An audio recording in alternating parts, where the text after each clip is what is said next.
ಶ್ರೀ ಗಣೇಶಾಯ ನಮಃ. ಶ್ರೀ ಗುರುಭ್ಯೋ ನಮಃ. ಶ್ರೀ ಸರಸ್ವತ್ಯೈ ನಮಃ. ಶ್ರೀಮಾತ್ರೇ ನಮಃ. ಸರ್ವಮಂಗಳ ಮಾಂಗಲ್ಯೇ ಶಿವೆ ಸರ್ವಾರ್ಥ ಸಾಧಿಕೆ ಶರಣ್ಯೇ ತ್ರ್ಯಂಬಿಕೆ ಗೌರಿ ನಾರಾಯಣಿ ನಮೋಸ್ತುತೆ. ಎಲ್ಲರಿಗೂ ನಮಸ್ಕಾರಗಳು. ಆತ್ಮೀಯರೇ, ದೇವಿ ಮಾಹಾತ್ಮೆ ಶ್ರವಣ ಯಜ್ಞವನ್ನು ಆರಂಭವನ್ನು ಮಾಡಿದ್ದೇವೆ. ಈ ದೇವಿ ಮಾಹಾತ್ಮೆಗೆ ಮತ್ತೊಂದು ಲೋಕ ಪ್ರಸಿದ್ಧವಾದಂತಹ ಹೆಸರು ದುರ್ಗಾ ಸಪ್ತಶತಿ ಅಂತ ನೋಡಿದ್ದೇವೆ. ಆದರೆ ಸಪ್ತಶತಿ ಅನ್ನುವುದನ್ನು ತಿಳಿದಿದ್ದೇವೆ, 700 ಶ್ಲೋಕಗಳನ್ನು ಒಳಗೊಂಡಿದೆ ಅಂತ. ಆದರೆ ದುರ್ಗಾ ಅಂತ ಯಾಕೆ ಕರೆದರು? ಉತ್ತರಾದಿಗಳಲ್ಲೂ ಸಹ ದುರ್ಗಾ ಪಾಠ್ ಅಂತ ಹೇಳಿ ಕರೀತಾರೆ. ಹಾಗಾದರೆ ಈ ದುರ್ಗಾ ಅನ್ನುವಂಥ ನಾಮದಲ್ಲಿ ಇರುವಂಥ ಶಕ್ತಿ ಮಹತ್ವ ಏನು, ಅದರ ಲೀಲಾರ್ಥವೇನು, ಅದರ ಪರಮಾರ್ಥವೇನು ಅಂತ ತಿಳಿದುಕೊಂಡಾಗ, ಹಾಗೆ ತಿಳಿದು ಪಾರಾಯಣ ಮಾಡಿದರೆ ಆ ಅಮ್ಮನ ಶ್ರೇಷ್ಠತ್ವ, ಅವಳ ಕಾರುಣ್ಯ, ಅವಳ ಲೀಲೆ ಮತ್ತು ಅವಳ ತತ್ವ ಇದನ್ನೆಲ್ಲ ಅನುಸಂಧಾನ ಮಾಡುತ್ತಾ ಪಾರಾಯಣ ಮಾಡಿದರೆ ಶೀಘ್ರವಾದ ಫಲ ನಮಗೆ ಸಿದ್ಧಿಯಾಗತ್ತೆ ಅನ್ನುವ ಕಾರಣದಿಂದಲೂ ಮನಸ್ಸು ಪಾರಾಯಣ ಮಾಡುವಾಗ ಅಮ್ಮನಲ್ಲಿ ಇಡಬೇಕು, ಲಯ ಮಾಡಬೇಕು ಅನ್ನುವ ಕಾರಣದಿಂದಲೂ ಈ ಅರ್ಥವನ್ನು ತಿಳಿಯುವಂಥ ಪ್ರಯತ್ನವನ್ನು ಮಾಡೋಣ. ದುರ್ಗಾ ಅಂತಂದರೆ ರಕ್ಷಣಾ ಶಕ್ತಿ, ಆಶ್ರಯ ಶಕ್ತಿ, ತಾರಣ ಶಕ್ತಿ, ದುಃಖವನ್ನು ನಿವಾರಣೆ ಮಾಡುವಂತಹ ಶಕ್ತಿ, ಹಾಗೆ ಸುಖಪ್ರದಾತಳು ಅಂತ, ಕೊನೆಗೆ ಪರಬ್ರಹ್ಮಸ್ವರೂಪಿಣಿ ಅಂತಲೂ ಅನಿಸಿಕೊಂಡಿದ್ದಾಳೆ.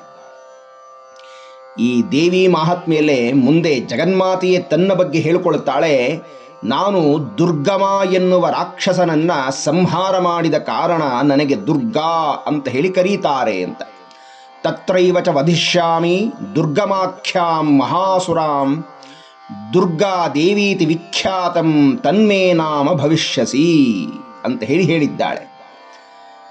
ಇನ್ನು ದೇವಿ ಮಾಹಾತ್ಮೆಯ ಆರಂಭದಲ್ಲಿ ಬ್ರಹ್ಮದೇವನನ್ನು ಮಾರ್ಕಂಡೇಯ ಮಹಾಮುನಿಗಳು ಕೇಳಿಕೊಳ್ಳುತ್ತಾರೆ, ಹೇ ಬ್ರಹ್ಮದೇವ, ಈ ಲೋಕದಲ್ಲಿ ಯಾವುದು ಅತ್ಯಂತ ರಹಸ್ಯವಾದಂಥ ವಿಚಾರ ಮತ್ತು ಮನುಷ್ಯನಾದವನು ಯಾವುದನ್ನು ಅನುಸಂಧಾನ ಮಾಡಿದರೆ, ಅನುಷ್ಠಾನ ಮಾಡಿದರೆ ಎಲ್ಲ ವಿಧವಾದ ರಕ್ಷಣೆ ಅವನಿಗೆ ಸಿದ್ಧಿಯಾಗತ್ತೆ, ಮತ್ತು ಇದುವರೆಗೂ ನೀನು ಯಾರಿಗೂ ಹೇಳದೇ ಇರುವಂತಹ ಒಂದು ತತ್ವವನ್ನು, ಆ ಜಗನ್ಮಾತೆಯ ವಿಚಾರವನ್ನು ನನಗೆ ಉಪದೇಶವನ್ನು ಮಾಡು ಪಿತಾಮಹ ಅಂತ ಹೇಳಿ ಪ್ರಾರ್ಥನೆ ಮಾಡ್ತಾರೆ ಮಾರ್ಕಂಡೇಯ ಋಷಿಗಳು. ಆಗ ಬ್ರಹ್ಮದೇವ ಹೇಳ್ತಾನೆ, ಅಸ್ತಿ ಗುಹ್ಯತಮಂ ವಿಪ್ರ ಸರ್ವಭೂತೋಪಕಾರಕಂ ದೇವ್ಯಾಸ್ತು ಕವಚಂ ಪುಣ್ಯಂ ತಚ್ಛೃಣೋಶ್ವ ಮಹಾಮುನೆ. ಸರ್ವಜೀವಿಗಳಿಗೂ ಉಪಕಾರವನ್ನು ಉಂಟು ಮಾಡುವ ಅತ್ಯಂತ ರಹಸ್ಯವಾದ ಪುಣ್ಯತಮವಾದ ದೇವಿಯ ಕವಚ ಹೊಂದಿದೆ ಮಾರ್ಕಂಡೇಯ, ಅದನ್ನು ನಾನು ನಿನಗೆ ಹೇಳುತ್ತೇನೆ ಅಂತ ಹೇಳಿ ಬ್ರಹ್ಮ ಶುರು ಮಾಡುತ್ತಾನೆ. ಹೀಗಾಗಿ ನಾವು ಈಗ ನಿಜವಾದ ಅರ್ಥದಲ್ಲಿ ಈ ದೇವಿ ಮಾಹಾತ್ಮೆಯನ್ನು ಆರಂಭವನ್ನು ಮಾಡಿದ್ದೇವೆ. ಏಕೆಂದರೆ ದೇವಿ ಮಾಹಾತ್ಮೆ ಕವಚ ಈ ಚಿಂತನೆಯಿಂದಲೇ ಆರಂಭವಾಗುತ್ತೆ ಅಂತ. ಬ್ರಹ್ಮದೇವ ಹೇಳಿದ, ಆ ದುರ್ಗೆಯ ನವ ಸ್ವರೂಪಗಳು ಇದ್ದಾವೆ, ಹಾಗಾಗಿ ಅವಳಿಗೆ ನವದುರ್ಗಾ ಅಂತ ಹೇಳಿ ಕರೀತಾರೆ. ಪ್ರಥಮಂ ಶೈಲಪುತ್ರೀ ಚ ದ್ವಿತೀಯಂ ಬ್ರಹ್ಮಚಾರಿಣಿ ತೃತೀಯಂ ಚಂದ್ರಘಂಟೇತಿ ಕೂಷ್ಮಾಂಡೇತಿ ಚತುರ್ಥಕಂ ಪಂಚಮಂ ಸ್ಕಂದಮಾತೇತಿ ಷಷ್ಠಂ ಕಾತ್ಯಾಯನೇತಿ ಚ ಸಪ್ತಮಂ ಕಾಲರಾತ್ರಿಶ್ಚ ಮಹಾಗೌರೀತಿ ಚಾಷ್ಟಂ ನವಮಂ ಸಿದ್ಧಿದಾತ್ರೀ ಚ ನವದುರ್ಗಾ ಪ್ರಕೀರ್ತಿತಾಃ ಉಕ್ತಾನ್ಯೇತಾನಿ ನಾಮಾನಿ ಬ್ರಹ್ಮಣೈವ ಮಹಾತ್ಮನ ಅಂತ ಹೇಳಿ ಸಾಕ್ಷಾತ್ ಬ್ರಹ್ಮನೇ ಮಾರ್ಕಂಡೇಯರಿಗೆ ಇದು ರಹಸ್ಯವಾದ ನಾಮ, ಇದು ಸಕಲ ಲೋಕಗಳನ್ನು ರಕ್ಷಣೆ ಮಾಡುವ ಆದಿಶಕ್ತಿಯ ವಿವಿಧ ಸ್ವರೂಪದ ನಾಮಗಳಾಗಿದ್ದಾವೆ. ಯಾರು ಈ ನವದುರ್ಗೆಯರನ್ನು ಸ್ಮರಣೆ ಮಾಡುತ್ತಾರೋ ಅವರಿಗೆ ಅಗ್ನಿನಾ ದಹ್ಯಮಾನಸ್ತು ಶತ್ರು ಮಧ್ಯೆ ಗತೋರಣೆ ವಿಷಮೇ ದುರ್ಗಮೇ ಚೈವ ಭಯಾರ್ಥ ಶರಣ್ಯಂ ಗತಾಃ ನತೇಷಾಂ ಜಾಯತೆ ಕಿಂಚಿತ್ ಅಶುಭಂ ರಣಸಂಕಟೆ ನಾಪದಂ ತಸ್ಯ ಪಶ್ಯಾಮಿ ಶೋಕ ದುಃಖ ಭಯಂ ನಹಿ ಅಂತ ಹೇಳ್ತಾನೆ. ಹೀಗಾಗಿ ಇದೆಲ್ಲ ಈ ನವದುರ್ಗೆಯರನ್ನು ಪ್ರಾರ್ಥನೆ ಮಾಡುವುದರಿಂದ ಸಿಗಬಹುದಾದಂಥ ಫಲ ಅಂತ ಹೇಳಿ ಬ್ರಹ್ಮದೇವ ಹೇಳಿದ್ದಾನೆ. ಹೀಗಾಗಿ ದುರ್ಗೆ ಅಂದರೆ ಒಂದರ್ಥದಲ್ಲಿ ರಕ್ಷಣಾ ಶಕ್ತಿ ಅಂತ. ಈ ದುರ್ಗಮವಾದ ಕೋಟೆಯನ್ನು ಹಿಂದಿನ ಕಾಲದಲ್ಲಿ ರಾಜಮಹಾರಾಜರು ಕಟ್ಟಿಸಿಕೊಂಡು ಶತ್ರುಗಳಿಂದ ದುರ್ಭೇದ್ಯವಾದಂಥ ಆ ಕಠಿಣವಾದ ಕೋಟೆಯೊಳಗಡೆ, ದುರ್ಭೇದ್ಯವಾದ ಕೋಟೆಯೊಳಗಡೆ ತಾವು ಸುರಕ್ಷಿತವಾಗಿರ್ತಾ ಇದ್ದರು ಅಂತ. ಹಾಗಾಗಿ ಯಾರು ದುರ್ಗೆಯನ್ನು ಸದಾಕಾಲ ಆಶ್ರಯಿಸಿಕೊಂಡಿರ್ತಾರೋ ಅವರು ಆ ಅಮ್ಮನ ಅನುಗ್ರಹದ ಆ ಕೋಟೆಯೊಳಗೆ ಇರ್ತಾರೆ ಅಂತ. ಅದನ್ನು ಭೇದನೆ ಮಾಡಲು ಯಾರಿಗೂ ಸಾಧ್ಯವಿಲ್ಲ ದುಷ್ಟಶಕ್ತಿಗಳಿಗೆ ಅಂತ ಅರ್ಥ.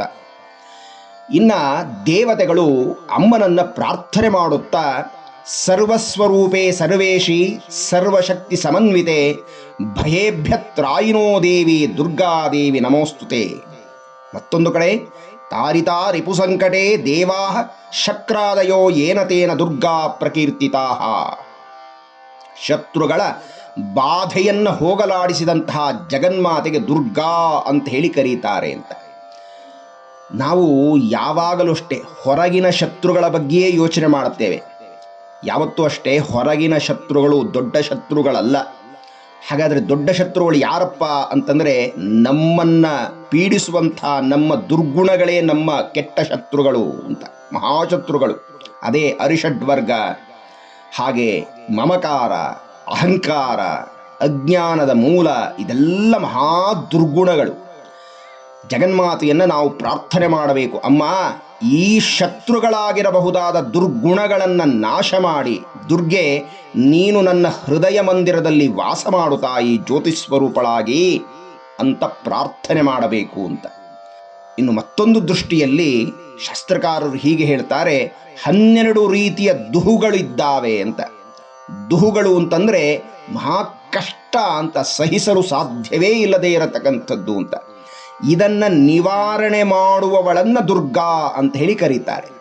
ಯಾವುದದು 12 ಅಂತಂದರೆ ದೈತ್ಯ, ಮಹಾವಿಘ್ನ, ಭವಬಂಧ, ಕುಕರ್ಮ, ಶೋಕ, ದುಃಖ, ನರಕ, ಯಮದಂಡ, ಜನ್ಮ ಪರಂಪರೆ, ಮಹಾಭಯ, ರೋಗ, ಅವಿದ್ಯ, ಇದೆಲ್ಲವೂ ಸಹ ದುಹು ಅಂತ ಅನಿಸಿಕೊಂಡಿದೆ.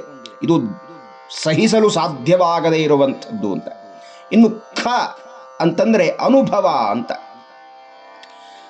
ಈ ಅನುಭವ ಸಂತೋಷವಾಗಿ ಬಂದರೆ, ಅಂದರೆ ಸಂತೋಷದ ಅನುಭವವನ್ನು ನಮಗೆ ಕೊಟ್ಟರೆ ಸುಖ. ಅದೇ ದುಃಖದ, ಕಷ್ಟದ, ಸಹಿಸಲಾರದ, ಅಸಹನೀಯವಾದಂತಹ ಅನುಭವವನ್ನು ಕೊಟ್ಟರೆ ಅದೇ ದುಃಖ ಅಂತ.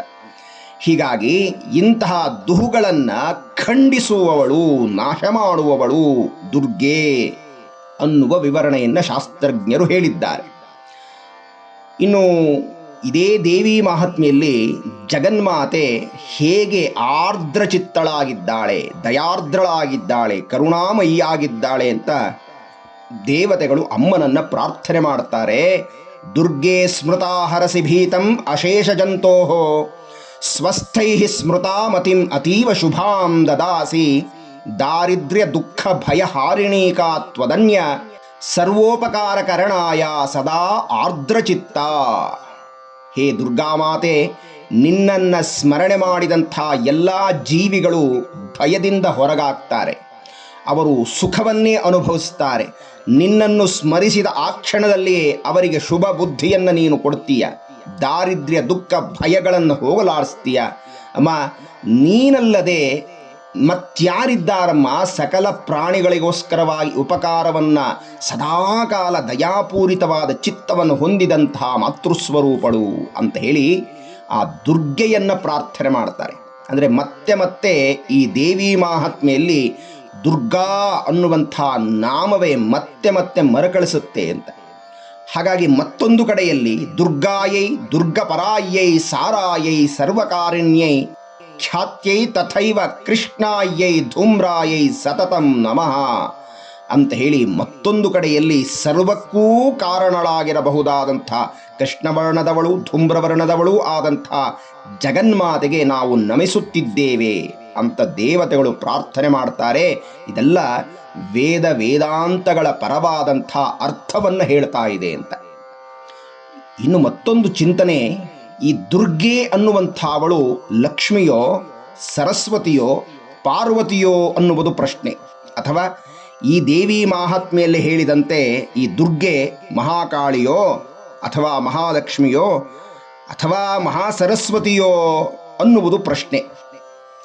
ಅದಕ್ಕೆ ಅದರಲ್ಲೇ ಆ ದೇವಿ ಮಾಹಾತ್ಮೆಯಲ್ಲೇ ಒಂದು ಶ್ಲೋಕ, ಮೇಧಾಸಿ ದೇವಿ ವಿದಿತಾಕಿಲ ಶಾಸ್ತ್ರಸಾರ, ದುರ್ಗಾಸಿ ದುರ್ಗ ಭವಸಾಗರ ನೌರ ಸಂಗ, ಶ್ರೀ ಕೈಟಭಾರಿ ಹೃದಯೈಕ ಕೃತಾಧಿವಾಸ, ಗೌರಿ ತ್ವಮೇವ ಶಶಿಮೌಲಿ ಕೃತ ಪ್ರತಿಷ್ಠಾ.